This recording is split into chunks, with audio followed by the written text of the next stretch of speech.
Welcome to Lesson 2 of Section 8 of the BJCP training program from the Brewers Anonymous Homebrew Club. This is the next lesson in our section focusing on the brewing ingredients, malts, and adjuncts.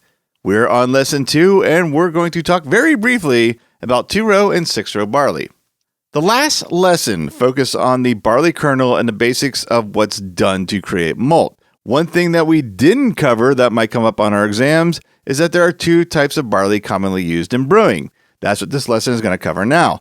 And you've probably figured out by now that we are talking about 2-row barley and 6-row barley.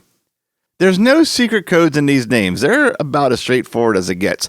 2-row barley has 2 of the 6 flowers on the head of a barley stalk fertile and able to produce kernels. Here's what that looks like on the seed head of a barley stalk. 6-row barley has all 6 kernels fertile. And here's what that looks like on the seed head.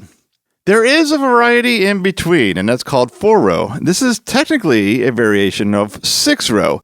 4-row is nearly never used in brewing due to the high protein content of its kernels. So it does exist, but we don't use it, and more importantly, we don't need to know anything about it for our exams. Now, what's the difference between these, and why do we care in terms of brewing? Well, first, 2-row barley has bigger kernels, and with bigger kernels comes a higher yield of those starches that will convert to sugars compared to 6-row. 2-row usually has a lower nitrogen and protein content as well as low husk content. All of this tends to make 2-row beers taste less grainy than beers brewed with 6-row.